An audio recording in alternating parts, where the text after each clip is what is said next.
अब हम देखेंगे इसमें एक्सरसाइज 3। एक्सरसाइज 3 का देखिए पहला प्रश्न, R4 के सभी अक्षरों को उल्टे क्रम में लिखने पर। तो R4 को उल्टे क्रम में लिखेंगे, उसको लिखने की ज़रूरत नहीं है आपको। रखने पर चौथे अक्षर के ऊपर दूसरा अक्षर कौन सा होगा? तो यहाँ से जो चौथा अक्षर है वो है D और इसके ऊपर जो दूसरा अक्षर है वो क्या है? D, जिसका उल्टा करने से कोई इफेक्ट नहीं पड़ता। तो आपका उत्तर D का मतलब कितना आ जाएगा? 4। इसका देखिए दूसरा सवाल, ये कहता है C2 के सभी अक्षरों को उल्टे क्रम में लिखने पर ऊपर से तीसरे अक्षर के बाएं। तो देखो C2 को उल्टे क्रम में लिखने की जरूरत नहीं है, ऊपर से तीसरा अक्षर जो है वो आएगा D के बाएं अक्षर, इसका जो बाएं अक्षर है वो है B के ऊपर दूसरा अक्षर A के दाएं चौथा अक्षर, इसके दाएं चौथा अक्षर E के विकर्ण का तीसरा अक्षर, इसके विकर्ण का तीसरा अक्षर B और इसके ऊपर तीसरा अक्षर, इसके ऊपर तीसरा अक्षर B। अब चूंकि अपन ने C2 को उल्टे क्रम में लिखा है इसलिए B किससे बदल जाएगा? A से। तो A का मतलब कितना आंसर आएगा यहाँ पे? 1। इसके बाद देखेंगे क्वेश्चन नंबर तीसरा, C4 के सबसे नीचे अक्षर E। तो देखो C4 का सबसे नीचे अक्षर E कौन सा है? ये वाला हुआ। इसके दाएं अक्षर E, इसका दायां अक्षर ये E है कि विकर्ण का चौथा अक्षर A, इसके विकर्ण का चौथा अक्षर A ये हो गया। विकर्ण का चौथा अक्षर A के विकर्ण का दूसरा अक्षर कौन सा होगा? और इसके विकर्ण का जो दूसरा अक्षर है वो ये वाला होगा। तो ये अक्षर कौन सा है? C। और C का नंबर कितना हो जाएगा आपका? 3। इसके बाद देखेंगे क्वेश्चन नंबर 4, R2 को विपरीत क्रम में लिखने पर। इसकी जरूरत नहीं लिखने की आपको।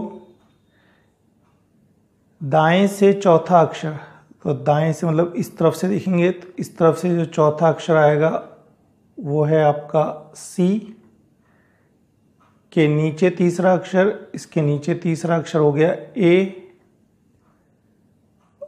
के दाएं तीसरा अक्षर, इसके दाएं तीसरा अक्षर हो गया E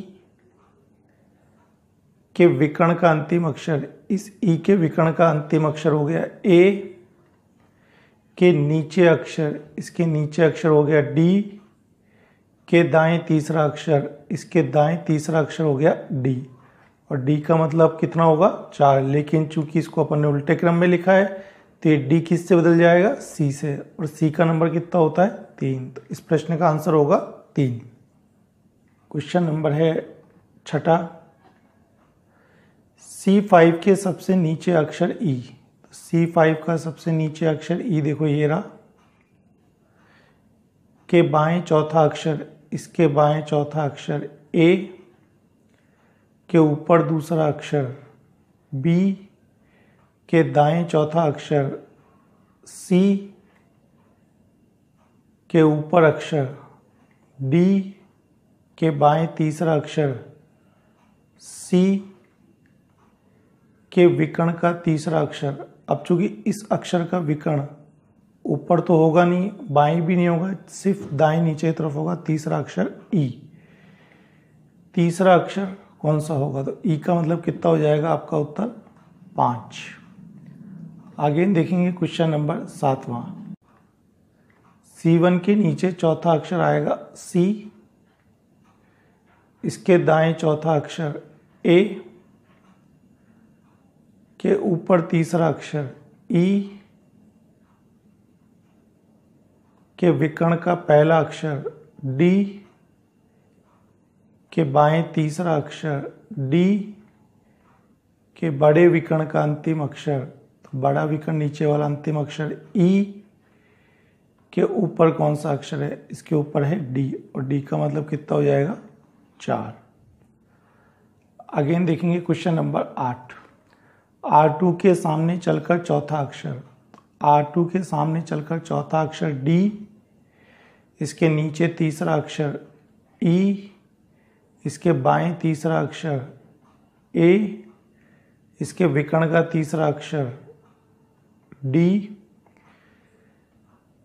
के बाएं तीसरा अक्षर D, के ऊपर अक्षर A, के विकर्ण का अंतिम अक्षर E।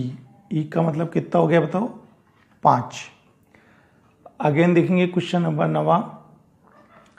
R1 के सामने अंतिम अक्षर E, R1 के सामने अंतिम अक्षर E, के नीचे चौथा अक्षर E, के विकर्ण का तीसरा अक्षर C, के दाएं तीसरा अक्षर D, के नीचे दूसरा अक्षर A, के बाएं तीसरा अक्षर B,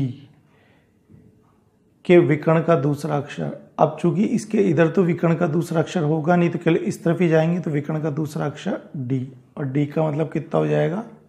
4। अगेन देखते हैं क्वेश्चन नंबर 10वां।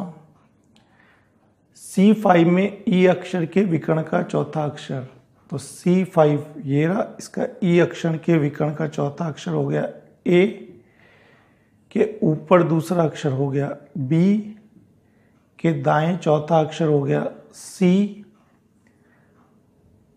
के नीचे अक्षर A, के बाएं अक्षर D, के ऊपर तीसरा अक्षर A, के बाएं तीसरा अक्षर A, के विकर्ण का दूसरा अक्षर C,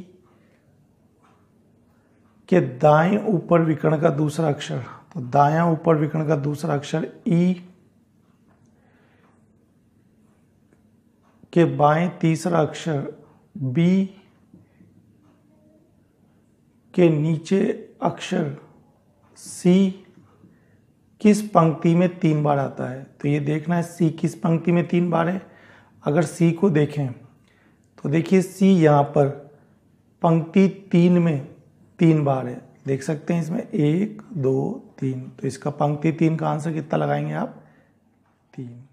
ठीक है एकदम।